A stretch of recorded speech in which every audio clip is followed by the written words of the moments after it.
So for the last 10 years, if you wanted the Texas dream, everyone said the same thing, and that's move to Austin. Austin was the golden child, the tech boom town, the place people rushed before it got too expensive. But here's the uncomfortable question that nobody wants to ask. What if the Austin gold rush is already over? Because the people who created Austin's rise are now the people who are getting priced out of it. So while the country watched Austin explode, they missed something massive happening just a few hours north. A real estate opportunity hiding in plain sight. A city where housing has actually corrected while the demand and the economy have stayed strong. And this isn't some small Texas town. This is one of the biggest economic engines in the country.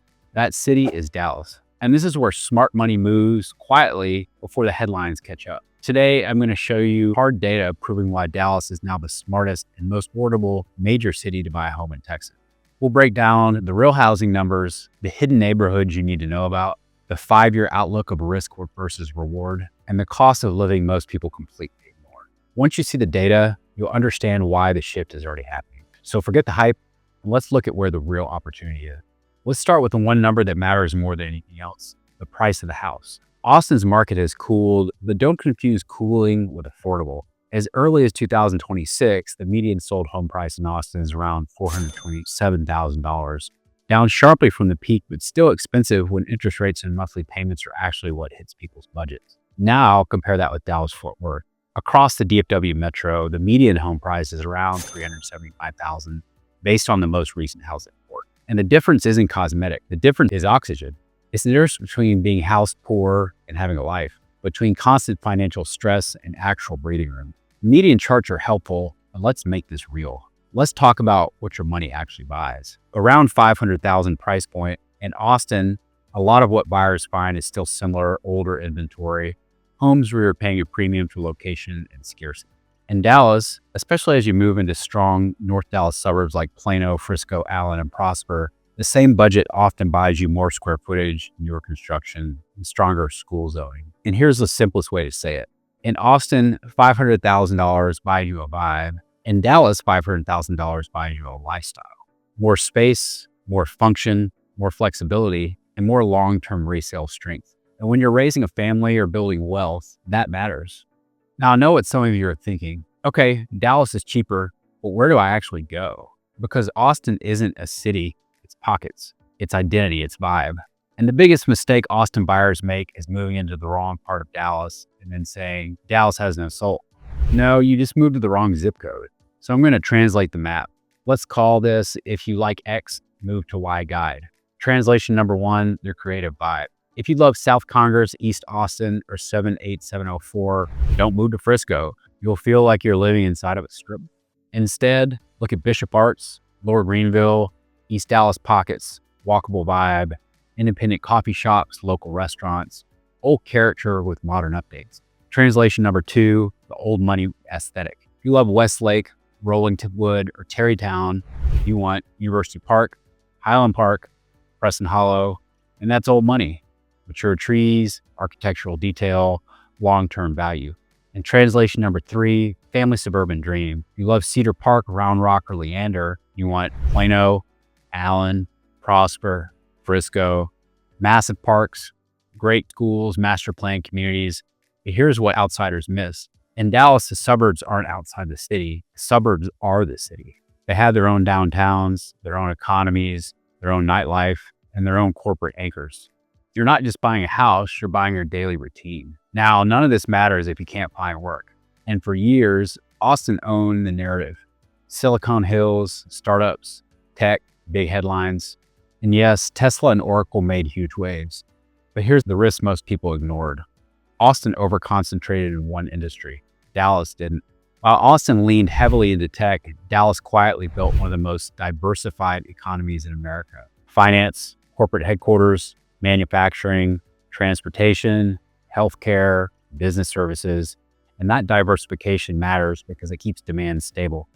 DFW attracted more corporate relocations than any other metro between 2018 and 2024, with Austin ranking near the top, which is huge, but it's a different kind of growth story. And that explains something critical. Dallas didn't get cheaper because it's failing. Dallas got cheaper because housing inventory caught up for a moment while job growth stayed strong.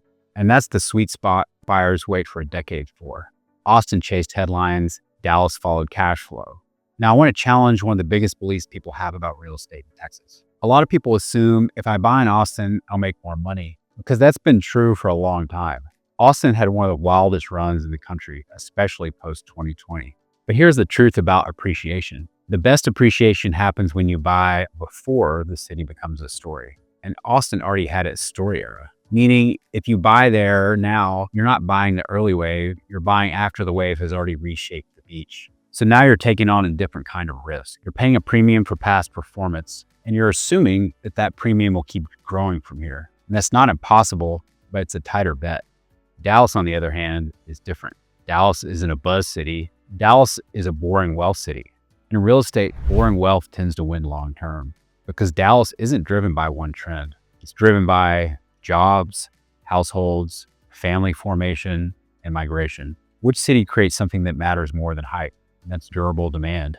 So if your goal isn't just a cool zip code, if your goal is stable wealth building, then Dallas starts to look less like the second place and more like a smarter play. Cheaper houses matter, but smart buyers go deeper. So let's talk about the silent budget killer, and that's property taxes. In Texas, property tax is not small, it's not optional, it's not a rounding error. And here's where people mess up. They see one county has a slightly lower percentage and assume it's cheaper. And that's not how taxes work. You don't pay taxes on percentages. You pay taxes on home value. And tax rates vary a lot based on city, ISD, and special districts. So here's the concept that matters. Even if the Dallas area has a slightly higher effective rate in some locations, Austin's higher home values can still mean higher annual taxes. And that's not coffee money, that's emergency savings, that's a family vacation, that's peace of mind. Now, I want to speak to the investors and long-term thinkers because real estate appreciation is driven by one thing: undervalued demand. Austin already pulled forward a decade of appreciation. So buying in Austin right now means your betting goes from expensive to global elite expensive. Could it happen? Maybe, but you're still buying closer to the top of the curve, meaning the margin for error is thin. Opportunity in Dallas-Fort Worth has a different setup. Large economy, diversified job base, massive population inflow, and more room to expand. And the numbers show that homes here corrected while demand is still strong. That means Dallas has more runway. Buying in Dallas in 2026 isn't buying hype, it's buying utility, stability, and upside. Now let's kill the final objection. But Austin is cooler. Sure, Austin has a vibe, but Dallas has range. Big city amenities, major sports, a massive arts district, diverse neighborhoods, every lifestyle dial you could want. And now let's talk about the daily thing that actually defines the quality of life: commute. Austin's been playing catch up for years. Ask anyone about I-35. And it's not unusual for what should be a short drive to turn into painful, slow, stop and go grind during rush hour. Dallas, I mean, we've got traffic too. We're a major metro, but Dallas was built for cars and movement. 635, Loop 12, Dallas North Tollway, George Bush Turnpike. The grid works, and time is one cost that you never get back. Dallas tends to steal less of it. Now, here's the part that matters most. If you're watching this video in 2026, you're not just asking which city is better. You're asking, what should I actually do? So here's a buyer strategy playbook, whether you're relocating, investing, or buying your first home. Step one, don't shop by city, shop by category. Dallas isn't one market, it's multiple markets living side by side.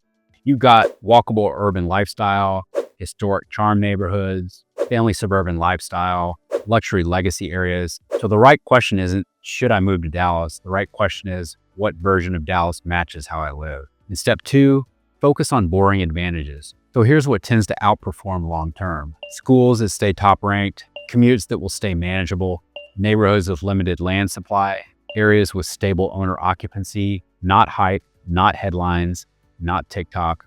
Boring advantages make you rich. Step three, buy the payment, not the price. In 2026, a lot of buyers are still mentally stuck on price. What actually matters is the monthly payment and the stability of your budget. So if Dallas saves you even $50,000 to $100,000 on purchase price versus Austin, that can mean lower monthly payment, more reserves, less risk, and more ability to invest elsewhere. Step four, use a correction like leverage. This is the key moment. Corrections are where the best buyers can win because you're not competing against emotion, you're competing against hesitation. And in Dallas right now, you have something rare: more choices, more negotiation room without the city collapsing. And that's the setup. That's why this is the opportunity. So let's zoom out. Austin has decade-long run, but that window has largely closed. Dallas, on the other hand, is still open. More affordable pricing, more leverage for buyers, more diversified economy, a real upside because the market corrected without collapsing. You can chase height or you can follow the data.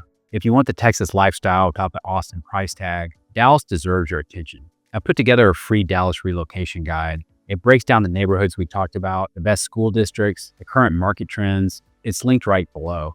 And I want to hear from you. Are you Team Austin or are you Team Dallas? Drop it in the comments and I'll see you in the next one.